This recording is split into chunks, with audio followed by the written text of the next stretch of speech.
what's up guys, aarava here, and welcome back to another episode of my F1 24 career mode. This is part number 30 today for the Austrian Grand Prix in Season 2. If you guys did miss the previous episode at the Canadian Grand Prix, then be sure to go check that one out before you see this one, because it was a very wet and wild one around Montreal. Wet qualifying, dry to wet race. Things were looking on the up for McLaren. A 1-2 after a very good tactical pit stop under safety car. But drama would strike down upon this team. For the first time, we had a little bit of controversy between myself and Lando Norris as teammates, as we got given team orders to let Lando by, and that was after we had just overtaken him because he had a car issue slowing him up.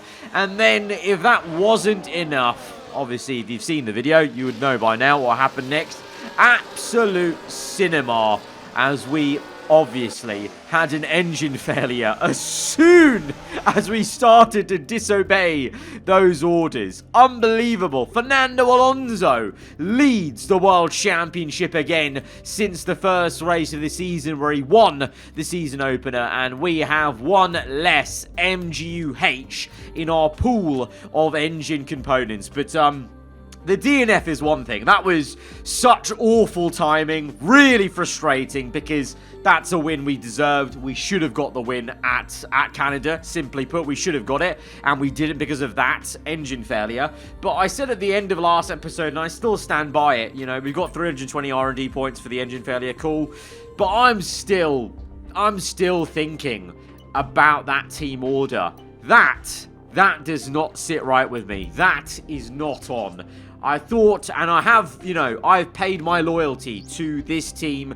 We helped out Lando so much last season. We were the best teammate possible for him, and we helped McLaren win the Constructors' Championship. And after all that loyalty of then re-signing for them, batting away Mercedes, Ferrari approaches, here in this season, a season where we are clearly, maybe right now, the driver who is maybe going to mount a challenge for the championship. We're the ones getting thrown under the bus, and we're the ones that are being told to let someone by when their car is literally going slower. He got overtaken by Leclerc. He got overtaken by Verstappen eventually in that race. Yeah, that was not on, and that is going to play on my mind for a long time for this season. But as ever, that is then. This is right now in the present. We focus in on the race weekend at hand. We have a small minor upgrade, but the biggest movers in the R&D chart are Aston Martin, fresh off Fernando Alonso,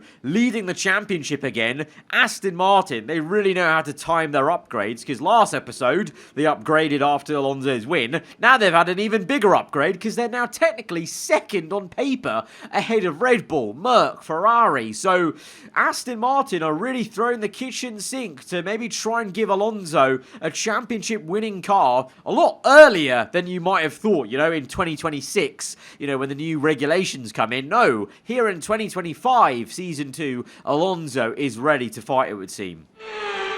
High up in the mountains here at Spielberg, it's time for qualifying on what will be the fastest laps of the season. Stand by for qualifying at the Austrian Grand Prix. It is, of course, a sprint race weekend for the Austrian Grand Prix, so we have sprint quali ahead of the shortened race, and we're going to sum up the sprint quali for you quickly before we get to the SQ3 portion, because SQ1, well, it looked like this. It was full-on intermediates, and then very, very dramatically was bone dry for SQ2. Don't understand that weather pattern at all, but there we go. And then we made a mistake on our first flying lap, and of course sprint quali, you know, pretty much you need to get the lap in early, because you just don't know how much time you have. Thankfully, we just were able to squeeze in another run, of course, on the same set of medium tyres, so a bit of a scrub set. We were down in P10, and we thankfully got into SQ3, but at one point, it did look a little bit precarious in SQ2, but we are through into the last part of sprint quali as we start our flying lap, as the sun comes down and is all up in our eyes as we try and go as late light as we can on the brakes. A little bit too deep into that corner, missing the apex. Lando Norris on provisional pole, and potentially that one corner could have been it for us as we go second place, just over a tenth behind our own teammate. But it is a great day, a great day in the office for McLaren around the Red Bull Ring. It's a front row lockout for the sprint race. Fernando Alonso, the new championship leader, only P8 for him in that upgraded Aston Martin, showing that still in reality Ferrari, Red Bull and Merc have a bit of pace about them. Albon does very well on the Williams to be in the top 10, but a very topsy-turvy weather day for the sprint quali, from so wet to apparently bone dry, and then literally no rain after that. There may be some rain later on in the race weekend, but I believe this sprint should be all dry. It will be a bit of a dress rehearsal for the full Grand Prix, but also a couple of points on offer, and it may well come down to a couple of points in the World Championship by the end. You never know. So as ever, we go out there and try and maximize this result as we go to 5 red lights. 12 laps of the Red Bull Ring ahead. It's going to be lights out, and we're underway for the sprint. It's a slow getaway for us. Quite a bit of wheel spin still, up to 4th gear. 3 wide momentarily. Hamilton and Perez either side of us. Lando unfazed from that start, from pole position, and he's out in the lead. Meanwhile, Hamilton going through on the left-hand side. The Mercedes looking for the pass. We're a little bit cautious on the brakes, not wanting to lock the rear, which was a problem for us a few times in qualifying and in the previous season as well to that corner. So very cautious, and Hamilton is able to get us as we're trying to still get into a rhythm and a groove of this circuit. You know, the sprint quali, very limited running with just the one flying lap usually for each session, so really this is the first chance to get a real grip of where this car is around this circuit as we try and make a move. And there you go, the rear locked up as we drifted our way through. Hamilton also locked up, though, to be fair to him as well, as we're trying to switch it to the right. We almost made a bit of contact with the Mercedes car on the rear wing, and we try and get the elbow out, but Hamilton is defiant, and we've not slammed the door shut as much as I probably should have on the right-hander there, and Hamilton has been invited through, and he's pushed us wide. He's done what we should have done to him and really get the elbow out, because now the Ferrari is alongside us. Leclerc, committed as ever. He's all 4 wheels off the circuit there, and into the next right-hander again, all 4 wheels off the circuit, I think, and he's still kept his foot in there. It's one thing that I've been very impressed with the AI on this year's game, for all their pitfalls and unfortunate, downgrading from F1 23. The one upgrade they definitely have is their commitment to making moves and being side by side with you. And we'll be looking to go side by side with Lewis Hamilton once again 2 laps later. Lap 6, same part of the circuit, DRS open, coming up to the same corner. That was a major flashpoint in real life Formula 1. Hamilton with a slight lock up. Can we go around the outside? And almost banging tyres. And again, we're on the left-hand side. This time, we won't switch it to the right. We've got a warning for collision there, so things are getting a bit frosty as we try and give Hamilton the squeeze. He's so committed, though. He almost was prepared to drive into us there as we really tried to get to the apex, and he was still just insistent of staying to the inside.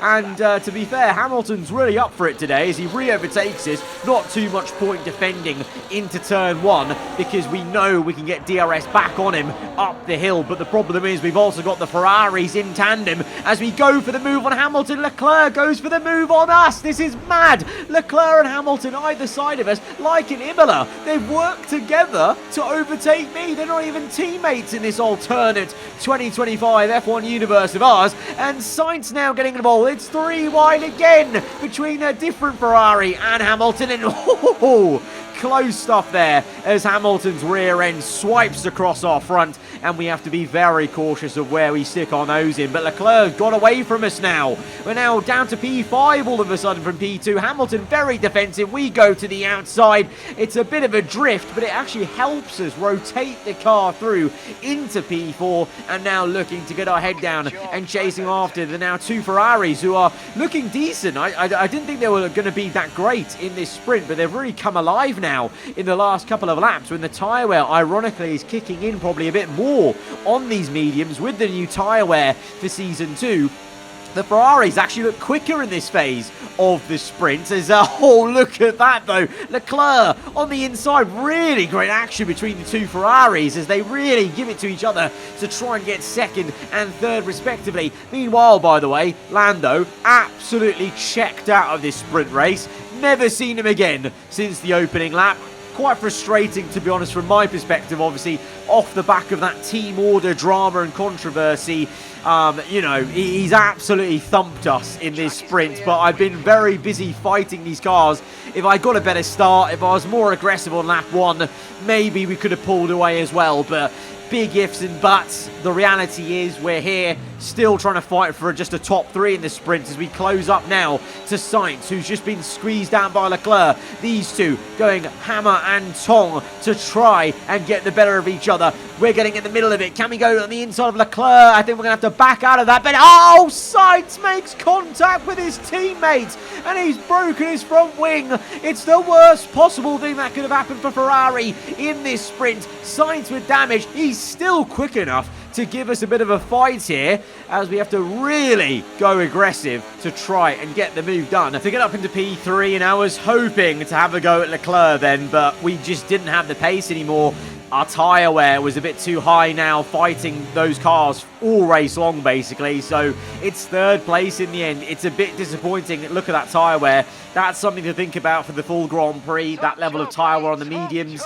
We really have to make sure we're in clean air and not fighting so many people. We want to try and go long on the mediums in the race. I mean, we'll see what kind of, 1v2 stop it is maybe. And like I said, I think there actually might be even some rain involved for the full Grand Prix. But that sprint, if it was indeed a dress rehearsal for Sunday, that's going to be pretty damn annoying with Lando having so much pace. But I think really, if we weren't fighting so much and we were able to break DRS at some point, we could have been right there with him, fighting him instead. It could have been a real juicy battle, having come off, what was a very controversial ending to the Canadian Grand Prix. But the great thing is, in a way, everything gets reset. We have a full qualifying to come, and then the full Grand Prix. It could be a very different day in the office. So let's go to full qualifying then. High up in the mountains here at Spielberg, it's time for qualifying on what will be the fastest laps of the season. Stand by for qualifying at the Austrian Grand Prix. So it's going to be all dry then for the proper qualifying, in very stark contrast to the SQ1 we had at the start of the video. And we skip ahead to Q2. Big puff of smoke ahead of us as we start our flying lap. Was unsure what car that was for. Looked like a Red Bull, but wasn't too sure which one as we cross the line to go quickest of all. Pace is looking strong around there, but that lockup was from Max Verstappen, and that lockup was so great that he bottled the entire session and is knocked out. P15 for the Dutchman at Red Bull's home race. That is huge and a disaster for Verstappen. He is out, and Perez is the sole Red Bull in. The likes of Albon are into Q3, but look at this horrendous amount of traffic there. Albono, Lando ahead of us. I think Sainz as well is going to be ahead, and he's actually the worst culprit, because what is that from the Ferrari? Get out the way, man. We even tapped him in anger because that was so frustrating. Literally parked it on the worst spot. You dive out on the right-hand side, surely, if you're trying to get out of the way of a car at that part of the circuit. You dive to the right. You don't stick tight to the line on the left, because that's exactly where the racing line is. So we had to abort that flying lap, and then what a mistake there. I basically felt the pressure of our one and only last flying lap in Q3. Tried to go way too late on the brakes there. Got it all crossed up, locked the rear up, and it's just a shocking time. What a horrible actual full qualifying for us. What a horrible Saturday. Horrible, horrible Saturday. The traffic was a bad omen, and then we just felt the pressure and bottled it in the last run. George Russell, though, gets pole position by over half a second to Lando there. So I don't know what on earth Russell's done on that lap. He's pulled out the bag, a mega lap to get pole position for the Silver Arrows. Alonso makes up for the qualifying mishaps in Canada, and he's in a very strong P4 for the full Grand Prix. For us, it's what could have been, it should have been right up there again, but it's P10 in the end. You know, we were very shocked about Verstappen exiting Q2. This is just a big of a shock as well with that traffic and not making the most of this very quick car. Now we have even more work to do to overturn the pace that was kind of lacking in the sprint, and now we have overtakes to make just from P10 on the grid to get back up towards the front. Rain on the way though for Sunday, so it's all to play for potentially. Let's go to the race. Good afternoon and welcome to Spielberg, and to a circuit that in one form or another has held every Austrian Grand Prix in the championship except the very first back in 1964. It was at this race that John Watson lost a bet and his beard when he took Team Penske's only F1 victory in 1976. If anything, the stakes are even higher today, with 25 points available for victory and a crucial advantage in the championship fight. The Spielberg circuit then is situated 700 metres above sea level, with just 10 corners making up one of the shortest laps of the season. One time around here is a distance of around 2.6 miles, with the best overtaking chances into turn 1 or the tight uphill of turn 3.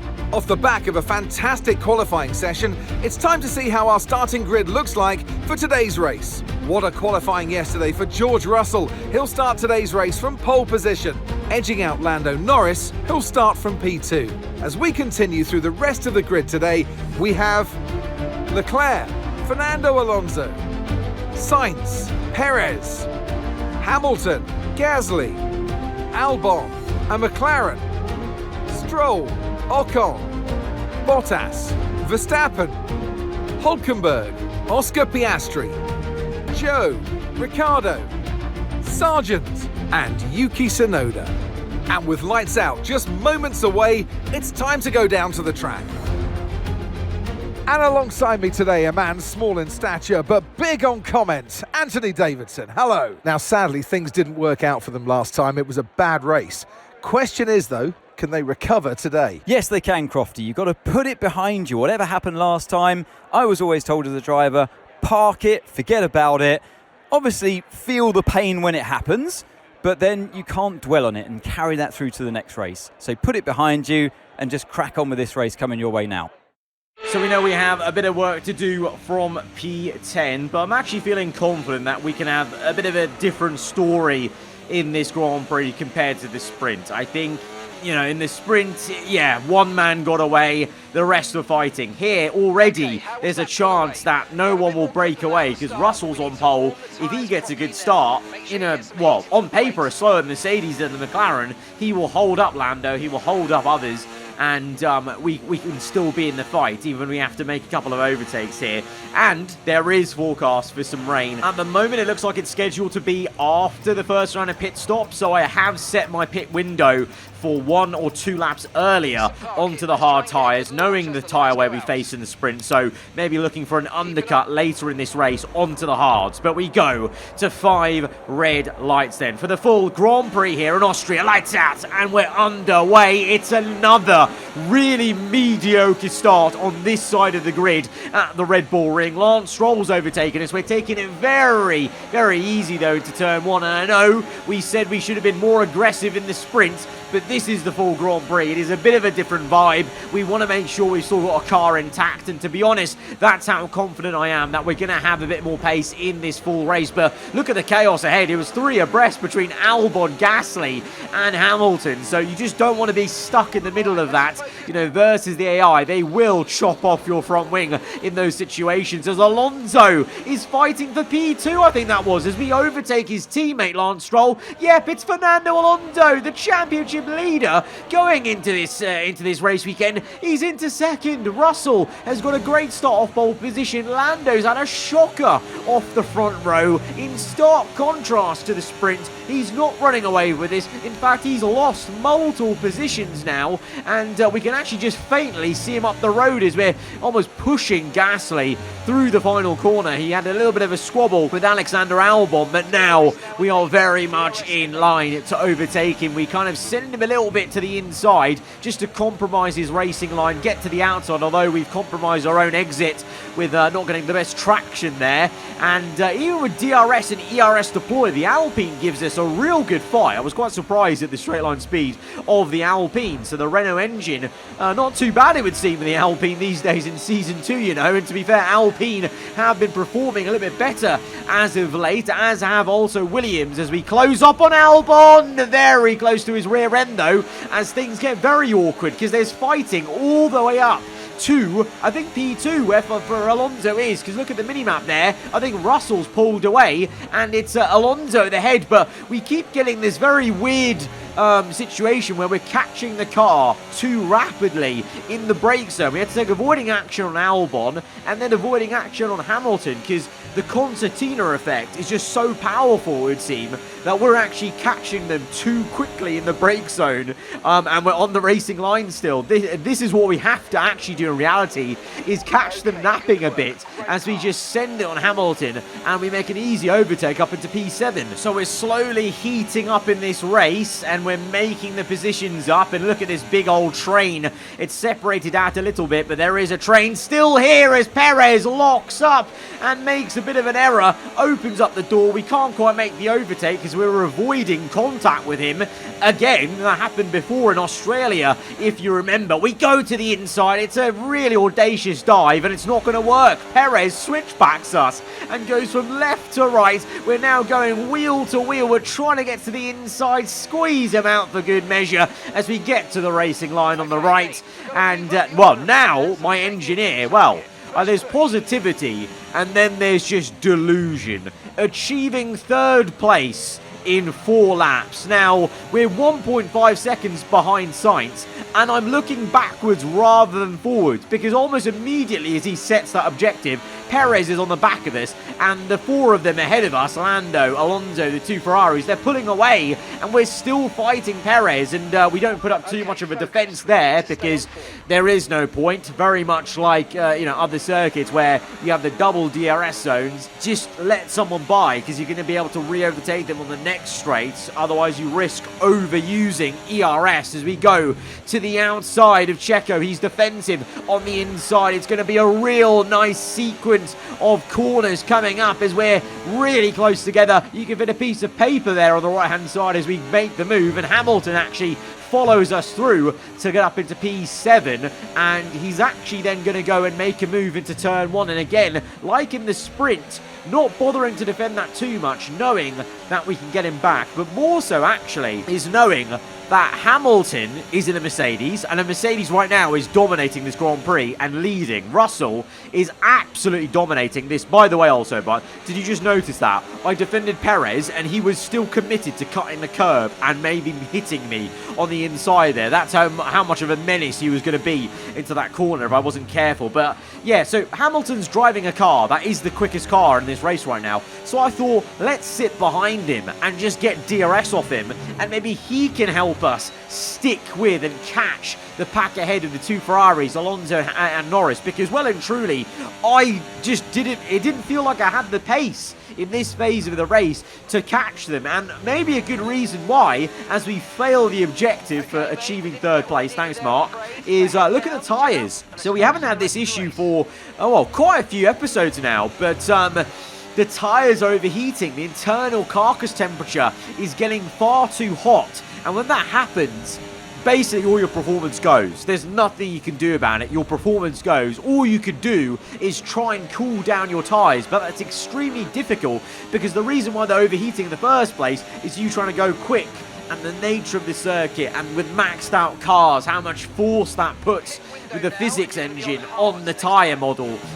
It's a very difficult situation. So that's why we've been deploying this tactic of using Hamilton as a horse to our carriage, pulling us along with DRS. The gap is still 2 seconds to Lando. I think it would have been larger if it wasn't for the Mercedes giving us DRS. But now we go for the repass on Lewis, because on that lap he was simply so much slower in a straight line, that we couldn't not overtake him. But now, I reckon, is the time to attack, because Lando has just been pushed down to P5 as we slam the door shut on Hamilton and learn from what happened in the sprint where he was so committed to the inside. Lando's now been overtaken by both Ferraris. Alonso's pulled away. He's in no man's land. It's Russell, 2.8 seconds clear. Then comes Fernando Alonso. But then, yeah, the two Ferraris have got Lando. So, clearly, our car in these full heavy fuel conditions is just not performing as well. And so, this is the time to attack. And now, this is the perfect time to be there to pick up the pieces for Leclerc. He's locked up. Leclerc has made a huge error. He's lost 1, 2, maybe even 3, 4 positions here, as it's Perez who goes for the double pass on a Hamilton and Leclerc. It was 3 wide between the Red Bull, Ferrari, Merc into turn 1. Amazing stuff. And Leclerc comes back at Checo, sticks the nose in, bit of contact. The Ferrari desperate to make up the positions, but that was a really crucial and costly mistake for Leclerc on the tyres. Meanwhile, ahead of us now, lap 15, Lando is attacking Sainz once again. And again, my engineer Mark, very optimistic, telling me to go overtake Lando before lap 20. Lap 16, to be fair, he's fighting Sainz so much as they're swapping positions again. Lando gets ahead to P3. We could well actually close up to them. Oh, lock up! Lock up for Lando! It's a lock up for the McLaren head, and we actually could maybe overtake him now. He's right there. We've got DRS on him. If we can stick with him this close for the rest of the lap. How about that? Things have fallen into our lap. All of a sudden, we could be up into a top 4 position, but one thing is certain, Russell, like Lando in the sprint, pulling away, dominating, but also Fernando Alonso is also doing that. Yellow flags in Sector 1. No safety car, though. It is a little bit overcast, I must say. So, remember, rain is on the way as Lando is peeling into the pits. I said, the rain is on the way after the first round of pit stops. So, this checks out. It's getting overcast. But Lando, Leclerc, Verstappen, I think that was, all in for their pit stop. And you may be wondering, I talked about coming in earlier to get the undercut going on the hard tyre. Well, I've thrown that strategy out the window. I'm actually asking constantly every lap about the weather report because I've got a new idea. As we were driving around in the cockpit, I was, on my toes. We're not just going to stick stringently to the strategy we set out at the start. You've got to be dynamic in these sort of situations. And, I just thought it's getting darker and darker. Maybe we just keep going on to intermediates, Yes, there's tyre wear, but we could get track position, and maybe there's half a chance we can jump everyone ahead of us. Lando, Sainz, Alonso, Russell, because Alonso, my championship rival, he was up there in P2, so if this can help us beat Alonso, this will be great. Lap 20, the rain is falling. We're in first place now. Everyone else has made their pit stop. We have gone 5 laps longer than we were originally going to pit for that undercut. And the rain is starting to fall, so my plan could work. We asked for the weather report. Mark says the rain's going to be heavier for the next 12 minutes. My tyres are starting to wear. Russell, on those new hards, is catching us. 3.6 seconds the gap is now as we get up to 60% tyre wear. And by lap 23, as we slide into Sector 2, Russell has caught up to us. He's practically pushing us through the corner. My tyres are dead, but it's also far too wet now. I think it's time for inters on this lap as Russell's on the outside. We simply understeer into him because I've got no grip. I'm not even trying to defend him. I'm just trying to navigate the circuit. It's too wet. It's time to come in. I don't think the cars around us are going to come in, though. Russell is going to stay out. He stays to the left. We go to the right. Alonso! Alonso spun us! Oh, God. Championship rivals have made contact. Alonso spins us.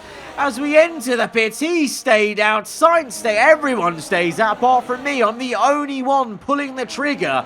But there is controversy in this race as us two, leading the Drivers' Championship, 1 and 2 respectively, come together. What was all of that about? Alonso, what was he doing?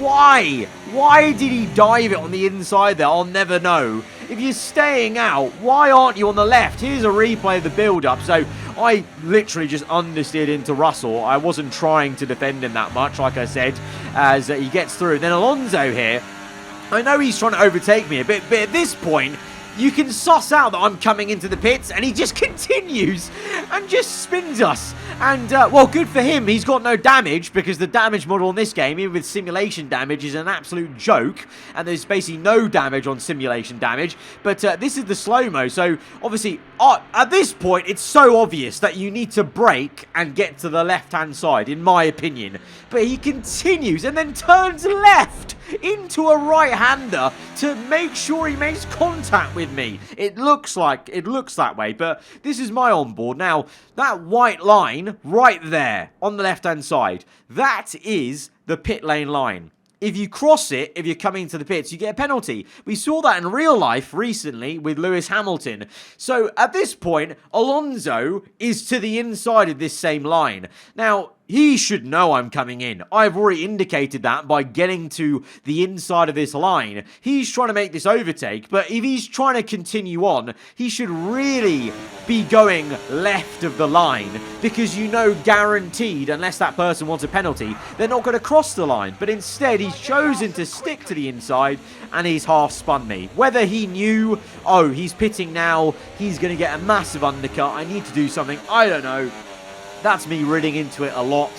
But it was just an absolute jaw-drop moment. I could not believe we were half spun by Alonso there. As we now go around the outside of Zhou Guanyu, this is the out lap, out the pits. Immediately, I feel like this decision is vindicating us, because I have so much grip. So, yeah, sure, my tyres were really worn out on that previous lap, but I think more so, that was a contribution to me being so slow versus Russell Alonso, was the fact that for me, the player, it was too wet. These AI, they're okay, they can stick it out for a few more laps, but they're quite slow, but they're not making those errors that a player, a human, will make in these kind of conditions. As we easily overtake Hulkenberg, we're trying to make a move on Ricciardo. He's making it very hard work, as these cars are still pretty good in a straight line. As we now close up to Oscar Piastri, who is the objective that Mark has set us to overtake, to get up into P14. Tsunoda ahead is going to be a bit awkward here. He's going to box us in, but we get the move on the outside on the Australian. And now we catch up to Yuki Tsunoda. There's a bit of clean air ahead of him, so this is going to be a crucial overtake to then really start to stretch our legs on the intermediates. The AI, they're still not coming in, so this is all advantage to us as we close up on Gasly. Large dive bomb from so far back, and then we're going to try and have a go at his old Alpine teammate Ocon in the Williams. At this point, I'm thinking, are these guys even going to come in off the hard tyres? But I definitely have good pace on these inters. It is definitely, for me at least, time for intermediates. Eventually, these guys will come in, but they stuck it out for a decent while as we drift into turn one. We're ahead of Alonso by a fair few seconds. Lap 28, we are going to get into first place again, and we are legitimately leading this race now with 8 laps to go. Ahead of Russell, Alonso, Perez in P4, Sainz P5, although look at the rear tyres there, 21% worn, so that's the only thing.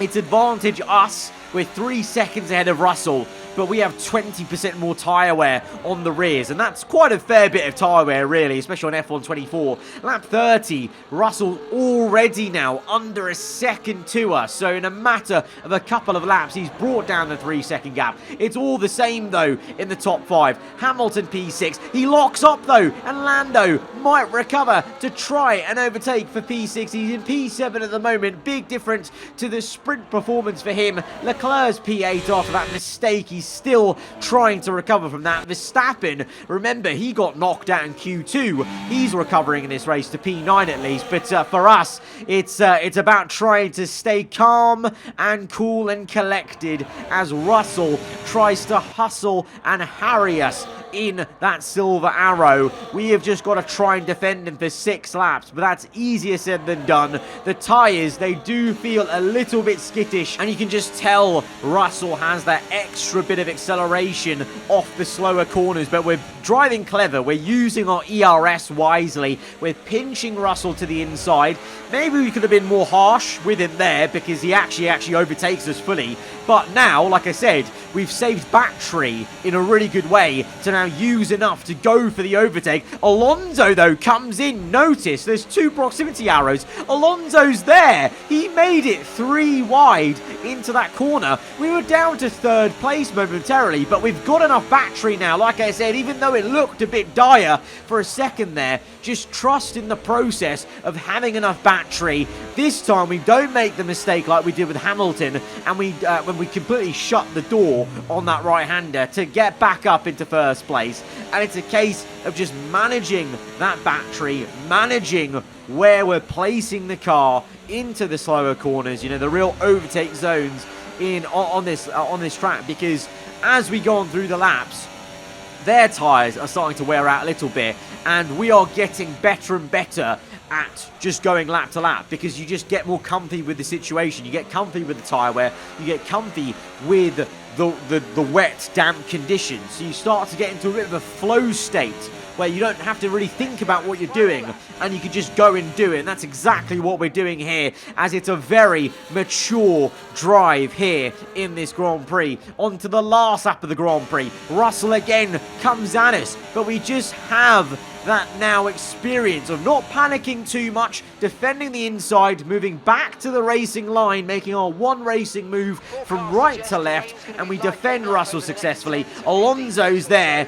Perez, I thought we were going to hold these guys up so much that Perez might get involved, but credit to us, we've not actually held them up that much. We've had our limitations, yes, but only now on the last lap has Perez got within 1 second of Alonso. So our pace has really not been that bad. The pace has not been bad for Lando either, because he's overtaken Hamilton to recover to P6. But the big story really is, well, at one point, we started the race in P10. At one point, our pace wasn't looking great on the drives, but the wet weather has come in. We've pulled a blinder with going long on the mediums and then going early on to intermediate, and we've leapfrogged everyone in this race to come round the final bend to take victory. I love this game! I absolutely do. I love this game because when you get it right, in career mode, things just feel so special. That is such a satisfying finesse it feels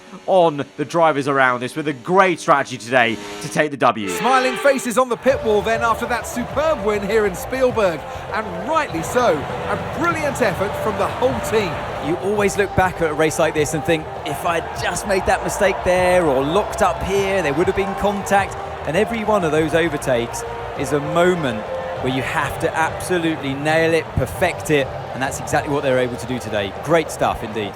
And look at that, they're making their way out onto the podium now. Great race from the McLaren team, and I'm very happy to see them there on that top step of the podium. It's a big, big race for us, a big return serve to Fernando Alonso, the man we share the podium with after the DNF and disappointment in the last race. The sprint didn't go our way. We lead the championship once again, and that, drives like that give me hope and confidence that we can fully fight for this title, even if things do knock us back, like the Canadian Grand Prix, like in the sprint in a way, in terms of the confidence maybe versus our teammate, because we were definitely quicker overall in that full Grand Prix. We're actually now, very nicely, we're in an actual championship rivalry with Fernando, and we're in a championship rivalry in the game in terms of the point standings. We've got a bit of actual stats on the line. If we were to beat Alonso to, I think, 110 points is the next target for us, as we do continue to grow as a driver after a really, really great episode, as we get up to 45% recognition. So we've unlocked R&D rushing ability, which could come in handy in this high inflation era of Formula 1. But guys, if you have enjoyed this episode, then be sure to hit the like button. Let me know what you thought in the comments below. If you're around here, then do get subscribed for weekly Formula 1 content. I'll see you guys next time. Goodbye.